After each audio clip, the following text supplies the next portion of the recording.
जय हिंद friends, I am Anuj. I hope you are doing well. आज हम बात करने वाले हैं एक ऐसी सीरीज की जो आपके लिए काफ़ी इंपॉर्टेंट होने वाली है।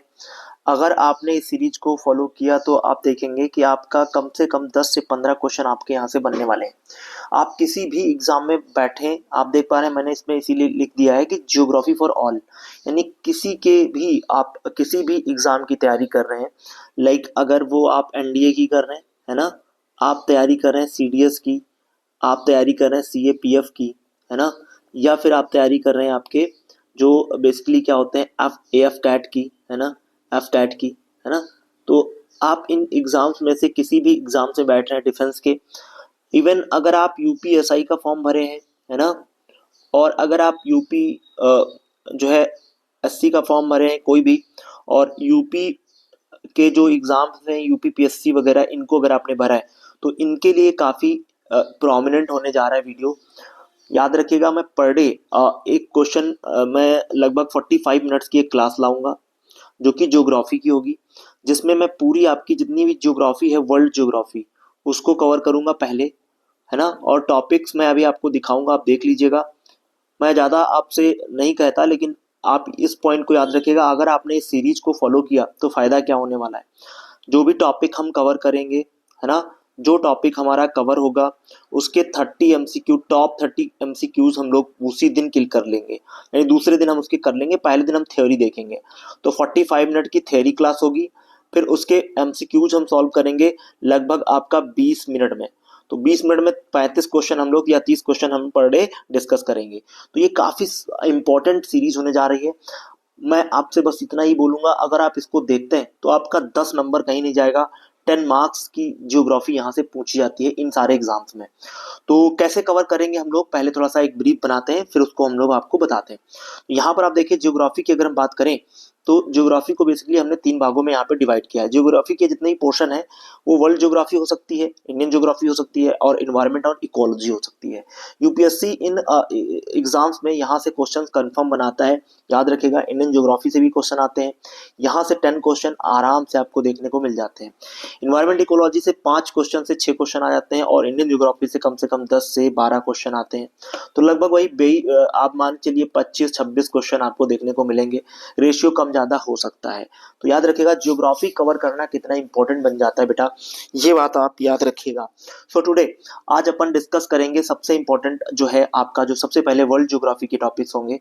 वर्ल्ड ज्योग्राफी के अंतर्गत भी हम लोग क्या देखेंगे, एक तो क्लाइमेटोलॉजी हम देखने वाले हैं, जियोमॉर्फोलॉजी देखने वाले हैं, ओशनोग्राफी देखने वाले हैं, और कॉस्मो जो है आपका कॉस्मो, आप देखेंगे कॉस्मो लॉजी देखेंगे, और फिर हम ह्यूमन ज्योग्राफी को देखेंगे। तो वर्ल्ड ज्योग्राफी के अंतर्गत अगर आपके ये टॉपिक्स एकदम क्लियर हैं तो आप देखेंगे आपको बहुत ज़्यादा प्रॉब्लम होने वाली नहीं है। सबसे पहले हम क्लाइमेटोलॉजी को कवर करेंगे, और बेसिकली होता क्या है, टीचर भी इन सब टॉपिक से बचता है क्योंकि ये टॉपिक्स बोरिंग भी होते हैं, साथ में थोड़ा सा अगर देखेंगे तो ये साइंस बेस्ड होते हैं। तो जिनका साइंस अच्छा है वो तो इसको कवर कर लेते हैं, और जो बेचारा बैकग्राउंड उसका बेसिकली मान लो जो आर्ट सब्जेक्ट को पढ़ करके आया तो उसके लिए थोड़ा सा दिक्कत होता है। लेकिन हम कोशिश करेंगे, देखना हम पूरी इसमें साइंस आपको पढ़ाएंगे, तो कंफ्यूज मत होना कि भैया सर गुरुजी साइंस पढ़ा रहे हैं कि ज्योग्राफी पढ़ा रहे हैं, क्योंकि जब टॉपिक इंटर रिलेट होते हैं एक दूसरे से तो हमको रिलेट करना पड़ेगा। बात याद रखिएगा, मैं आपको इतना बेहतरीन नोट्स दूंगा, चीजें समझाऊंगा कि आपके दिमाग में सारी चीजें सेट हो जाएंगी। बहुत आसान लैंग्वेज में, आसान भाषा में हम लोग क्लियर करेंगे। ये नहीं कि जो बोर्ड पे लिखा है उसी को हमने पढ़ दिया, हो गई हमारी क्लास, है ना। होता है ना कि जैसे बहुत लोग होते हैं, आते हैं सुबह अपना पीपीटी बना करके जो लिखा होता है वही पीपीटी पढ़ देते हैं, हो गई क्लास, बन गए एनडीए ऑफिसर। ठीक ठीक है, क्वेश्चन एक नहीं आएगा, पूरा क्लास पर डे लेंगे, है ना। मॉर्निंग में क्लास होगी, शाम में क्लास होगी, पर डे उनकी क्लास होगी, और उनसे पूछो कि आपके पढ़ाए हुए कितने क्वेश्चन आए तो वो शायद जवाब नहीं दे पाएंगे। क्यों? क्योंकि उन्होंने रिसर्च करी नहीं होती है, ना तो प्रीवियस ईयर के पेपर सॉल्व किए होते हैं, बस मुंह उठा के चले आते हैं बस, है ना। टीचर बनना बहुत आसान है, अच्छी डेट में कोई भी बन जाएगा, तो उसमें बहुत आसान होता है, कोई लिखा पढ़ी तो होनी नहीं है, कोई भी यूट्यूब पे आकर के अपना वीडियो डाल सकता है। तो यहाँ पर आप देखो, हमारा मतलब ये, मैं ये नहीं कर रहा हूँ मैं कोई विद्वान हूँ, लेकिन हाँ रिसर्च तो कर लो यार, देख तो लो यार कि क्वेश्चन कैसे आ रहा है, उनका नेचर कैसा हो गया है। तो बाबा आदम जमाने की वही लेकर के पीपीटी बढ़ा रहा हूँ, थोड़ा चेंज करो खुद को, और नहीं कर पा रहा हो तो छोड़ दो यार, बच्चों के भविष्य से मत खेलो। तो क्लाइमेटोलॉजी, क्लाइमेटोलॉजी का अगर हम देखें तो इसमें हम लोग सबसे पहले एटमॉस्फेयर पढ़ने वाले हैं। फिर हम लोग पढ़ेंगे यहाँ पे इंसुलेशन एंड हीट बजट, फिर हम पढ़ेंगे डिस्ट्रीब्यूशन ऑफ टेम्परेचर, फिर एयर प्रेशर पढ़ेंगे पौने, यानी हम विंड्स को पढ़ने वाले हैं। और विंड्स के बाद हम लोग साइक्लोन को देखेंगे। साइक्लोन के बाद अगर हम देखें तो फ्रंट जो वाताग्र है एयर फ्रंट उसको देखेंगे। और उसके बाद अगर हम देखें तो प्रेसिपिटेशन। और फिर उसके बाद हम लोग पढ़ने वाले हैं distribution of climate over the earth. तो ये हमारे टॉपिक होने वाले हैं। और पहला टॉपिक आज हम स्टार्ट करेंगे जिसका नाम है एटमॉस्फेयर। बहुत ही प्रोमिनेंट टॉपिक है, याद रखिएगा। द एटमॉस्फेयर, इन एटमॉस्फेयर को हम लोग आज डिस्कस करेंगे और इसमें जितने भी क्वेश्चन बन सकते हैं उनको हम डिस्कस करेंगे और आपको अच्छे से चीजें समझाएंगे। तो देखिएगा क्या इंपॉर्टेंट होने वाला है इसमें। सबसे पहले ओरिजिन ऑफ एटमॉस्फेयर की बात करें तो द ओरिजिन ऑफ एटमॉस्फेयर की जब हम बात करते हैं तो हम देखते हैं कि जो भी आपका एटमॉस्फेयर है ना, उसका ओरिजिन कैसे होता है, यानी एटमॉस्फेयर कैसे बना होगा। तो बहुत समय अगर हम बात करें तो ये बात है 4.6 बिलियन ईयर एगो की। तो 4.6 बिलियन ईयर एगो की अगर हम बात करें तो अर्थ का एटमॉस्फेयर क्या किया, उस समय ओरिजिनेट किया। तो ओरिजिनेट हुआ और इवॉल्व किया from near vacuum around the molten planet. जो हमारा प्लैनेट था उसके आसपास एक वैक्यूम था और उसमें कॉम्प्लेक्स लाइफ सपोर्टिंग लेयर्स हुआ करती थी। और थ्रू द वॉल्केनिक आउटरेजिंग, जो आउटग्रेसिंग मतलब जब वॉल्केनो का इरप्शन हुआ, तो पहला आप देख रहे हैं यहाँ पे वॉल्केनो का जब इरप्शन हुआ, आप देख पा रहे हैं ऐसे। तो वॉल्केनिक इरप्शन से आप जानते हैं जो हमारी अर्थ होती है उसमें लेयर्स जहाँ पे कमजोर होती हैं वहां से आपका जो तप्त मैग्मा होता है वो इंट्रोड्यूस करता है ऐसे और लेयर को तोड़ करके ऊपर जो है ऐसे आपका ये निकलता है। और इसी को हम लोग क्या बोलते हैं, वॉल्केनिक इरप्शन कहते हैं। और वॉल्केनिक इरप्शन से हमारे एटमॉस्फेयर में 3 गैसेस मिली बेसिकली, एक CO2, एक H2 और एक N2। तो आप देख पा रहे हैं इन गैसेज का क्या होता है, क्रिएशन होता है। ऑलरेडी अगर हम देखें जो सबसे पहला हमारा जो फेज था, ये तो दूसरा फेज मैं बता रहा हूँ। पहले फेज में क्या आया था, तो पहले फेज को पहले समझ लो। पहला फेज ये है, जो पहला एटमॉस्फेयर, जब हमारा पहला फेज था तो एटमॉस्फेयर में केवल हीलियम और H2 हुआ करती थी। और ये आपकी देख रहे हैं यहाँ से रिलीज हो रही है ना। तो हीलियम और H2 तो पहले फेज में थी, इनिशियल फेज में। जो इनिशियल फेज था उस समय जो एटमॉस्फेयर में कौन से गैसेज आ रहे थे, हीलियम और H2 से चीजें दिख रही थी। लेकिन जब वॉल्केनिक इरप्शन हुआ, यहाँ पर देखो वॉल्केनिक इरप्शन जब हुआ बेटा, तो हमारी कौन सी गैसेज आ गई, H2O आ गया यानी जल आ गया, वाटर वेपर, और CO2 और N2 आ गए। तो ये आपको बात यहाँ पर समझनी है। अब जैसे आपसे यूपीएससी क्वेश्चन बना सकता है ना कि इनिशियल फेज में जो है H2 और हीलियम गैस हुआ करती थी, पहला ऑप्शन दे देगा।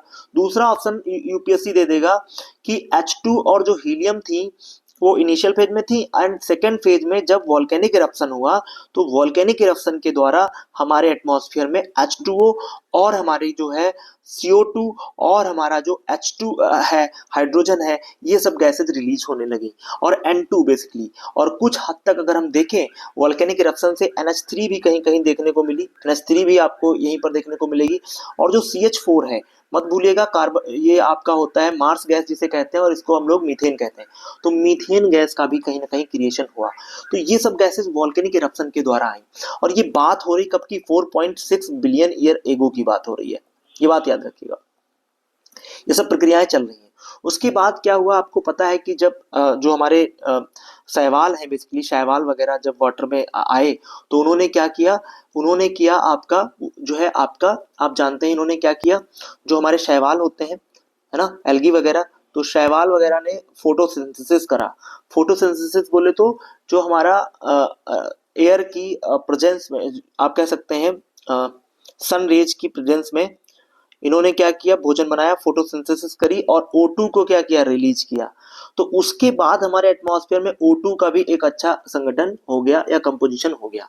तो इस तरीके से हमने देखा O2 बाद में आई है, यानी प्रकाश संश्लेषण में जो जीव है, शैवाल है, सूर्य की किरण की जो है उपस्थिति में इन्होंने जब फोटोसिंथेसिस किया होगा उसके बाद आपकी क्या हुई, O2 का क्रिएशन हुआ। यानी शुरुआत में आप देखेंगे हमारी H2 और हीलियम रहेगी, फिर उसके बाद जब वॉल्केनिक इरप्शन होगा तो N2, CO2, CH4 होगी। और जब हमारा लास्ट में बेसिकली क्या होगा, हमारे जो शैवाल हैं जब वो फोटोसिंथेसिस करेंगे तो वो O2 को रिलीज करेंगे। इस तरीके से हमारे एटमॉस्फेयर में एक कंपोजिशन बनेगा। जो कंपोजिशन आपका यूपीएससी पूछता है, यहाँ पर देखिए हमने कंपोजिशन लिखा हुआ है। इस कंपोजिशन को एकदम बेटा तैयार कर लीजिएगा, बहुत ही इंपॉर्टेंट है। ये आपके एग्जाम में इवन परसेंटेज से इनके क्वेश्चन आते हैं भाई, तो और जानते हैं पहले तीसरे छोड़ देगा, तीसरा पहला छोड़ देगा। सब जानता है कि नाइट्रोजन बच्चा याद कर लेता है 78.08%, 08 तक याद कर लेना। यूपीपीसीएस ने 08 तक का क्वेश्चन पूछा है ना। बुकों में 21% लिख देता है, लेकिन आप देख पा रहे हैं यहाँ पे कितना है, 20.9 जो है 5% है। तो परसेंटेज का भी याद रखिएगा, क्योंकि ऐसे भी क्वेश्चन बनाए और वो आर्गन तक तो नहीं पूछेगा, फिर वो पूछना चालू कर देता है 4 ऑप्शन बना करके कि कार्बन डाइऑक्साइड 0.038% है, ऑर्गन आप देख रहे हैं 0.93% है। और अगर हम देखें ट्रेस जितनी भी गैसेस हैं वो आपका कितना हो जाता है, पूरा 0.04%। और उनमें कौन सी गैसेस होती हैं ये देखिए, आपका नियॉन जो कि आप जानते हैं इनर्ट गैस है। हीलियम आप देख पा रहे हैं 0.0005 है, और नियॉन आप देख पा रहे हैं 0.0018% है। मीथेन 0.001% है, और क्रिप्टन जो है वो 0.0001% है। हाइड्रोजन आप देख पा रहे हैं 0.0005% है। अदर गैसों में आप देख पा रहे हैं 0.0005 पर अलग। तो इस तरीके से आप देख पा रहे हैं जो कंपोजिशन है एटमॉस्फेयर में, एक तो गैसेज का है, दूसरा वाटर वेपर का है, तीसरा आपके डस्ट पार्टिकल्स हुआ करते हैं हमारे एटमॉस्फेयर में। तो इस तरीके से आपने एटमॉस्फेयर की कंपोजिशन को देख लिया। अब हम डिस्कस करेंगे सबसे इंपॉर्टेंट पॉइंट जो आपको समझना रहता है और आपके एग्जाम में यहाँ से क्वेश्चन जरूर बनता है। हम एक एक गैसेज को देखेंगे, उसके नेचर को समझेंगे और चीजों को ऑब्जर्व करेंगे। तो सबसे पहले जो हमारा गैसेज में देखने का जो क्रिएशन है, कैसे हम देखेंगे, तो आप देख रहे हैं कंपोजिशन ऑफ गैसेज यहाँ पर, और हमने एक फिगर बनाया है, इसको भी आप अच्छे से विजुलाइज कर लीजिएगा। कंपोजिशन क्या है, और ये एग्जाम में आपका पूछा गया है, हर गैस के आगे उसका कंपोजिशन लिखा हुआ है। इसको रिमेंबर कर लो भाई, एक दो बार लिख लो, लिख लिख करके इसको याद कर लो, ताकि आपको दिक्कत ना हो, है ना। बार बार आप जब लिखेंगे चीजों को तो आपको चीजें वो याद रहती हैं। तो नाइट्रोजन की बात हम सबसे पहले करने वाले हैं बेटा। तो हम बात करेंगे आज नाइट्रोजन की। आज we know that nitrogen gas के बारे में आज हम डिस्कस करने वाले हैं। तो सबसे पहले हम लोग किस गैस के बारे में बात करेंगे, नाइट्रोजन गैस के बारे में बात करेंगे। तो नाइट्रोजन की अगर हम बात करें तो काफी इंपॉर्टेंट गैस हुआ करती है, और नाइट्रोजन का सबसे प्रमुख आवश्यक अगर हम देखें तो इसको रिप्रेजेंट करते हैं N2 से। किसे रिप्रेजेंट करते हैं क्लास, इसको हम रिप्रेजेंट करते हैं N2 से, बात याद रखिएगा। N2 से रिप्रेजेंट करते हैं, वातावरण की सबसे प्रमुख गैस है और अबंडेंट है एटमॉस्फेयर में, क्या है ये, अबंडेंट है। और आप देखेंगे लगभग, आप अभी मैंने आपको बताया 78.08% इसका परसेंटेज है, तो 80% तो यही कवर करती है नाइट्रोजन गैस, ये बात आपको याद रखनी है। ये एक प्रकार की ना इनर्ट गैस हुआ करती है, निष्क्रिय गैस है एक प्रकार से, अगर हम देखें स्थिर रहती है, अन्य पदार्थों के साथ रिएक्ट नहीं करती है आसानी से, ये बात आपको याद होनी चाहिए। फिजिकल क्वालिटीज में अगर देखें तो ये बहुत लाइट होती है, रंगहीन होती है, गंधहीन होती है, स्वादहीन होती है। और इसका जो लिक्विड होता है ना भाई, बहुत कम टेम्परेचर पर, आपका इसका जो टेम्परेचर मतलब 196 डिग्री जो है आपका सेल्सियस पर, ये क्या करती है, तरल नाइट्रोजन यानी लिक्विड नाइट्रोजन में बदल जाती है। अगर इतने डिग्री पर हम लाते हैं तो ये लिक्विड नाइट्रोजन के रूप में क्या हो जाती है, बदल जाती है। ये बात आपको याद रखनी है। अगर हम भौतिक गुणों में देखें तो ये रंगीन रंगीन तो हाई लिक्विड, आप जान ही गए कि 196 डिग्री सेल्सियस पे क्या होती है, ये लिक्विड फॉर्म में हो जाती है। और इसके अगर यूजेस की बात करें तो आप देखेंगे जितने भी चिप्स के पैकेजेस आते हैं, जैसे मान लीजिए आपको जो भी खाते हैं चिप्स वगैरह के जो पैकेट होते हैं उनमें इसको नाइट्रोजन को भरा जाता है, क्योंकि यह ऑक्सीजन को हटा देती है और भोजन को तरोताजा रखती है। तो इसलिए कहीं ना कहीं फूड पैकेजिंग में इसका काफी यूटिलाइजेशन होता है, इंडस्ट्रियल भी इसका यूज होता है, खासकर हम जब बिल्डिंग वगैरह में धातुओं को काटने में इस तरीके से हम इसका यूज करते हैं, और इंडस्ट्रियल प्रोसेस में इसका काफी यूज होता है, जो कि इनर्ट एटमॉस्फेयर प्रदान करती है। और जितने भी इलेक्ट्रॉनिक्स कंपोनेंट्स हैं उनको फॉर्मेशन में भी आपका ये जो है आपकी N2 का यूज किया जाता है। और N2 का यूज सबसे इंपॉर्टेंट जो आपका है वो है जितने भी आपके टायर वगैरह होते हैं उनमें भरने के काम आता है। तो बेहतर है कि गर्मी को कम करता है ये, इसलिए टायर वगैरह में यूज होता है। अगर हम बात करें तो क्रायो प्रिजर्वेशन में इसका यूज होता है। याद रखिएगा नाइट्रोजन का प्रयोग जितने भी जैविक नमूना है, यानी कि जो बेसिकली आप कह सकते हैं जैसे रक्त हो गया, जैसे शुक्राणु हो गए, है ना, या उतक हो गए, उनको जो है प्रिजर्व करने के लिए जो नाइट्रोजन का प्रयोग किया जाता है। याद रखिए बहुत ही इंपॉर्टेंट, मैंने आपको ये सिनारियो बताया है कि नाइट्रोजन का प्रयोग हम लोग जो भी हमारे डीएनए वगैरह के जो या प्रिजर्वेशन क्रायो प्रिजर्वेशन होते हैं उनमें इसको यूज करते हैं। डेली लाइफ में आप जानते हैं डीएनए का निर्माण करने में अमीनो एसिड के साथ मिल करके प्रोटीन का भी निर्माण करती है ये। तो नाइट्रोजन एक प्रकार के जीवित पौधों और जानवरों के लिए काफी आवश्यक कंपोनेंट हो गया। दूसरा अगर हम बात करें तो प्रोटीन जो है पौधों के जो है वृद्धि के लिए भी ये बहुत इंपॉर्टेंट होती है, एज अ फर्टिलाइजर के रूप में हम यूज करते हैं, है ना। तो एक प्रकार से नाइट्रोजन काफी इंपॉर्टेंट आपका होता है, और नाइट्रोजन साइकिल लगातार बना रहता है, आप जानते हैं।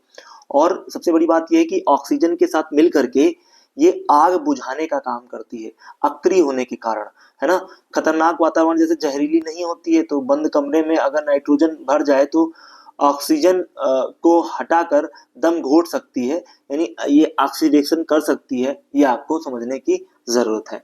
तो ऑक्सीजन काफी इंपॉर्टेंट है, ऑक्सीजन का सॉरी नाइट्रोजन काफी इंपॉर्टेंट है। नाइट्रोजन में हमने सारे पॉइंट्स एकदम हमने क्लियर कर लिए हैं, और आप जानते हैं इसमें 3 अणु होते हैं, ट्राई बॉन्ड होती है। तो इस तरीके से हमने नाइट्रोजन के बारे में पूरे पॉइंट्स क्लियर कर लिए।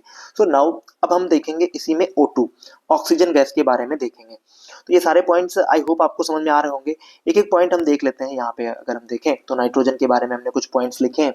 The most abundant in gas atmosphere, और इसकी हाइट कितने हाइट पर मिलती है, 128 किलोमीटर की हाइट पर ये आपको देखने को मिल जाएगी। अगर बात करें this controls the fire, stop fire from the spreading, not distinguish, आप समझ रहे हैं ना, बुझाने में ये जो है आपकी सहायक है। Not taking part in respiration process, respiration process में पार्टिसिपेट नहीं करती है। Nitrogen is the main constituent of protein amino acid, अभी मैंने बताया था भोजन बनाने में अमीनो एसिड के साथ मिलकर के भोजन बनाने का काम करती है। Nitrogen is a component amino acid and urea, urea आप जानते हैं NH2CONH2, इसमें आप देखेंगे कहीं ना कहीं आपका जो N है, नाइट्रोजन जो है उसका यूज हो रहा है, तो ये बात आपको समझनी पड़ेगी। Amino acid building blocks of protein, देखो यही बात मैं अभी बता रहा था, वही बात देखो यहाँ पे ये की जा रही है। प्रोटीन आपके जो comprise not only structure component such as the muscles, protein हमारे मसल्स बनाने में यूज होता है, टिश्यू एंड ऑर्गेन को बनाने में यूज होता है। तो बट एंजाइम जो होते हैं, हार्मोन्स हैं एसेंशियल, उनको जो है ये फंक्शनिंग में इन्वॉल्व होती है। All things are living things, जितनी भी होते हैं जो हमारे लेग्यूम्स हैं, एबल टू सिंबॉलिक रेस्पिरेशन करते हैं, जो नाइट्रोजन फिक्सेशन में भी ये यूज होती है। आप जानते हैं बैक्टीरिया वगैरह जो हमारे राइजोबिया है, इस तरीके के जो हमारे बेसिकली दलहनी फसलें होती हैं, उनमें नाइट्रोजन नीचे जा करके आप जानते हैं किस तरीके से भूमि की उर्वरता को बढ़ाता है। जो गांठें होती हैं उनमें नाइट्रोजन होता है। तो result of the symbiosis from the nodules on the plant roots, है ना, within the bacteria and convert atmospheric nitrogen into the ammonia that use in plant. तो NH3 का यूज करते हैं फर्टिलाइजर के रूप में, तो उसी की बात यहाँ पे कर रहे हैं। तो ये चीजें आप देख पा रहे हैं, हिंदी में हमने यहाँ पे जो है लिख दी है। आई होप ये सारे पॉइंट्स आपको समझ में आ जाएंगे। अब बेटा हम आगे बढ़ते हैं और देखते हैं जो हमारा ऑक्सीजन साइकिल है, ये काफी इंपॉर्टेंट हुआ करता है। इसमें आपको काफी चीजें समझ में आने वाली हैं, और जो ये रिएक्शन है ना भाई, इस रिएक्शन से बहुत क्वेश्चन आए, ठीक है, तो इसको अच्छे से तैयार कर लेना, है ना, और ऑक्सीजन गैस के बारे में अच्छे से चीजों को देख लेना। तो चलो अब हम ऑक्सीजन गैस के बारे में बात करेंगे। देखिए थोड़ा सा मैं ब्रॉड पढ़ा रहा हूँ, आई होप लग रहा होगा आपको यार ये ज्यादा ही कुछ बता रहे हैं।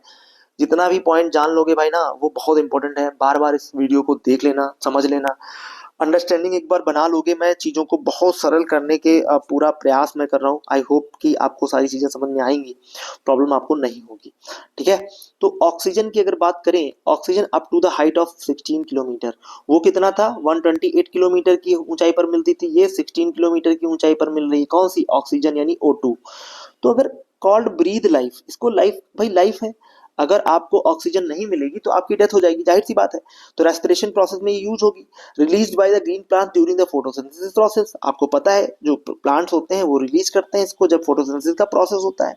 Initially oxygen was absent in atmosphere, ये पॉइंट समझ लो भैया। इनिशियली आपको एटमॉस्फेयर में ऑक्सीजन नहीं मिल रही थी, मैंने यही चीज आपको बार बार समझाई है।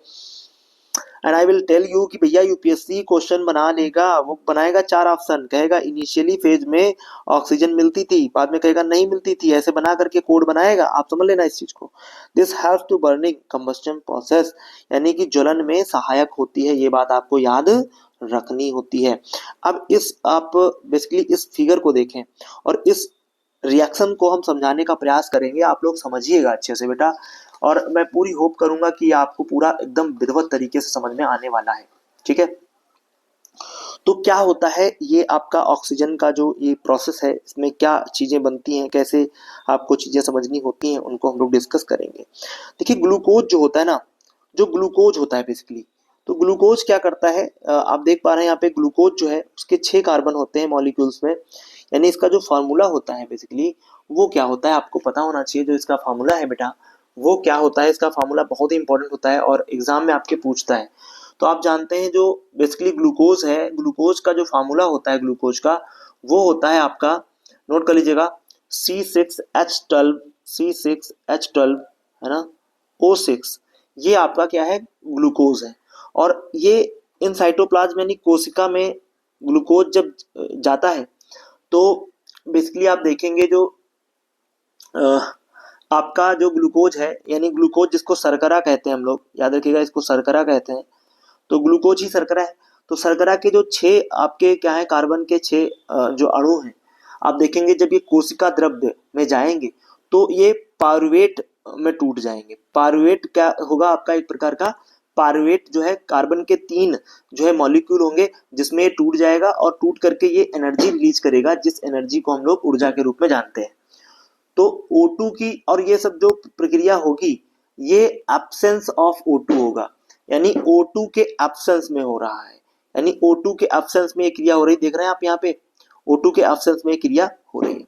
अब होगा क्या, जब ये पायरुवेट कार्बन में टूटेगा तो आप देखेंगे जो ऑक्सीजन की उपस्थिति में एक अनुपस्थिति में एक क्रिया हो रही है, पहली क्रिया होगी यहाँ पर। लेकिन यहाँ पर आपको समझने की जरूरत है कि आप जानते हैं सबसे इंपॉर्टेंट जो पॉइंट यहाँ पे निकल के आता है वो ये आता है कि भाई जो हमारी, एक मिनट समझना बेटा, हाँ पायरुवेट के बारे में बात करें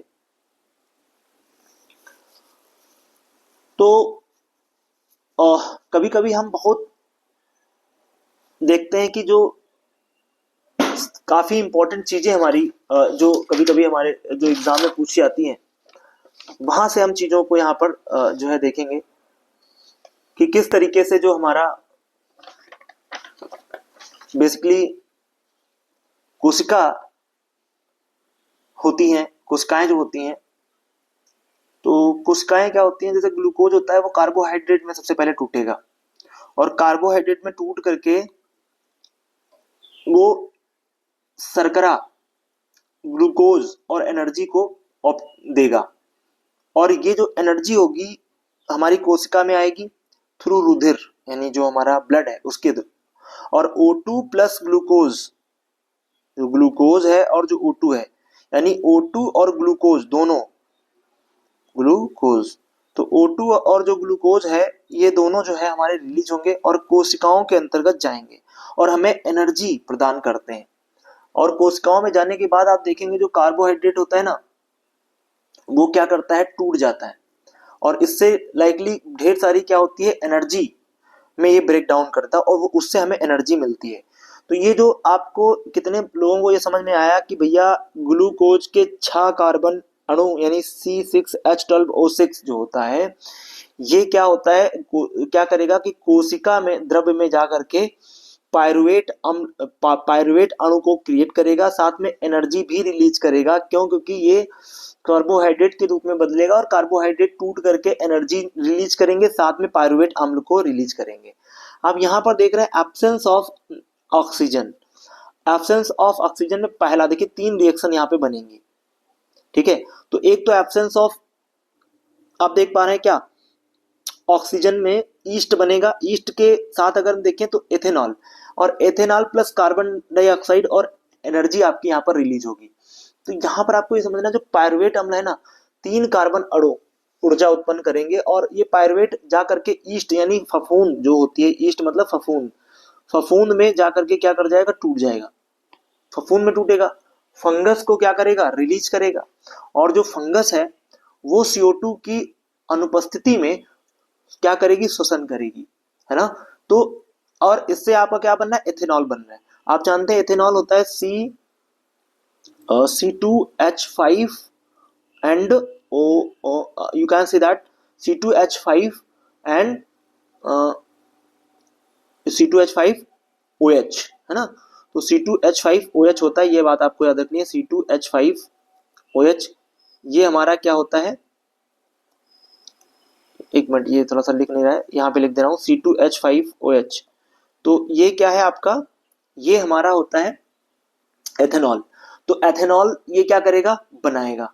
तो एथेनॉल आगे जा करके 2 कार्बन एटम्स इसमें देख रहे हैं और फिर ये CO2 में टूटेगा, तो CO2 और एनर्जी यहाँ पे रिलीज होगी। तो आई होप मैं इसका जो अलग से एक वीडियो बना दूंगा जहाँ पे आपको मैं केवल इसी को समझाऊंगा, है ना, एक अच्छे तरीके से, एक विधिवत मैनर में हम उसको वहां पे समझ रहे होंगे। तो टेंशन लेने की जरूरत नहीं है, हम इसको डिस्कस करेंगे, है ना। और यहाँ पर आप देख पा रहे हैं किस तरीके से लैक ऑफ O2 मसल्स देखने को मिलेंगी और यहाँ से लैक्टिक जो एसिड है और जो एनर्जी है वो यहाँ से रिलीज होगी। तो 3 जो है कार्बन जो लैक्टिक अम्ल के 3 मॉलिक्यूल्स यहाँ से रिलीज होंगे। अब आप देख रहे हैं तीसरा जो हमारा रिएक्शन होगा O2 की प्रेजेंस में होगा। यहाँ पर भी O2 क्या होगी, लैक में होगी, कम होगी। यहाँ पर O2 प्रेजेंस में होगी, इसलिए ये वायवीय जो है प्रोसेस कहलाता है। ये दोनों अवायवीय प्रोसेस कहलाते हैं। यहाँ पर माइटोकॉन्ड्रिया देखने को मिलेगी और आप जानते हैं माइटोकॉन्ड्रिया को पावर हाउस बोलते हैं, यानी जो है पावर हाउस बोलते हैं। और जो माइटोकॉन्ड्रिया का कॉन्सेप्ट है उसको आपको समझना है कि कोशिका का पावर हाउस होता है। कोशिका अंगक एनर्जी के रूप में रिलैक्स करता है। और आप देखेंगे जब आप बहुत ज्यादा काम कर लेते हो कभी कभी, तो आपका क्या होता है कि आपकी जो बेसिकली बहुत ज्यादा व्यायाम कर लिया तो पेशी कोशिकाओं में O2 जो होती है उसकी कमी हो जाती है। हमारी जो पेशी कोशिकाएं होती है ना वो अवायवीय स्टार्ट कर देती हैं और लैक्टिक अम्ल जो होता है वो बनने लगता है। और लैक्टिक अम्ल बनने से वो हमारी कोशिकाओं में क्या होता है, जमा हो जाता है। जब जमा हो जाता है तो उस कंडीशन में क्या होता है कि आप देखेंगे जो कोशिकाएं हैं वो क्रैम्प कर जाती हैं, है ना। तो ये एक प्रोसेस वहां पे देखने को मिलता है। लेकिन यहाँ जो एनर्जी उत्पन्न होती है वो एटीपी के रूप में उत्पन्न होती है। एटीपी बोले तो एडोनिसिन ट्राइफॉस्फेट के रूप में एनर्जी यहाँ पे रिलीज होती है। तो ये कुछ इंपॉर्टेंट चीजें थी जो हमने डिस्कस की। आई होप ये सारी चीजें तुमको समझ में आई होंगी। और अब हम आगे बढ़ेंगे और चीजों को ऑब्जर्व करेंगे। तो यहाँ पर आप ऑक्सीजन के बारे में देख लें। ऑक्सीजन अन्य पदार्थों के साथ मिलकर के कार्य करती है, जलने में सहायक होती है। ऑक्सीजन अभाव में ईंधन नहीं जला सकते। अंततः यह ऊर्जा का मुख्य स्रोत है। और आप देख रहे हैं 64 किलोमीटर की ऊंचाई पर तक फैली है, परंतु 60 किलोमीटर की ऊंचाई पर जाकर के बहुत कम मात्रा में देखने को मिलती है। आप यहाँ पे CO2 के बारे में बात करेंगे। आप देखिए CO2 जो है वो आपकी मिलती है 32 किलोमीटर की ऊंचाई पर। तो इसके बारे में पॉइंट्स एंड फिगर्स को हमको समझना है। हाईएस्ट गैस एटमॉस्फेयर में found in the lower atmosphere मिलेगी। हाईली एक्टिव होती है, ग्रीन हाउस गैस के रूप में काम करती है, यानी ये ग्रीन हाउस गैस के रूप में काम करेगी। कार्बन डाइऑक्साइड 0.03% होती है। This is heavy gas. It is permeable from the incoming solar radiation but opaque for the outraging। आप देखेंगे जो सूर्य की किरणें आ रही हैं तो ये क्या करेगी, इन सूर्य की किरणों को परमेबल कर लेगी, यानी इनको ले लेगी, लेकिन वापस इनको भेजने में सहायक नहीं होती, यानी ओपैक हो जाता है वो सिस्टम। जो आएगी उसको एब्जॉर्ब कर लेगी। तो इसकी जो आप देख रहे हैं टेरेस्ट्रियल रेडिएशन को भी क्या कर लेगी, एब्जॉर्ब कर लेती है। In this way by trapping the heat it works as a greenhouse gas. तो ये ग्रीन हाउस गैस के रूप में काम करती है। It's increasing amount raises the overall temperature of the earth atmosphere its total amount 150 million liters before one set industrial revolution। ठीक है, आप देख पा रहे हैं 250 million litres estimated, 350 million litres 515 जो है 15 ईयर्स में देखने को मिला है। और CO2 को कम करने के लिए एक प्रोटोकॉल हुआ है जो आपको याद रखना है, इंटरनेशनल कॉन्सेंसस हुआ है। Made the bring down level down करना है तो उसको कहते हैं क्योटो प्रोटोकॉल। और ये 1997 में हुआ है। बहुत बार मिलाने के लिए आया हुआ है कि क्योटो प्रोटोकॉल किससे संबंधित है। तो याद रखना क्योटो प्रोटोकॉल कार्बन डाइऑक्साइड के उत्सर्जन को कम करने के लिए एक प्रोटोकॉल बुलाया गया था, जिसमें सारे जो है बहुत सारे आप कह सकते हैं जो है आपके साइंटिस्ट ने इसमें पार्टिसिपेट किया था। तो आई होप यहाँ तक सारे पॉइंट्स एंड फिगर्स एकदम क्लियर हो गए होंगे। यानी कार्बन डाइऑक्साइड जो गैस है ना, यह भारी गैस है ना, निचली परतों में मिलती है। इसका 32 किलोमीटर की ऊंचाई तक फैली है। ये पूरा मैंने पॉइंट्स के फॉर्म में आपको हमने समझा दिया है, तो यहाँ पर आपको कुछ पूछने की जरूरत नहीं है। अब हम O3 की बात करेंगे और O3 की बात हम करेंगे कल। आज हम इतना ही टॉपिक रखते हैं। आई होप ये सारे पॉइंट्स आपको क्लियर हो गए होंगे।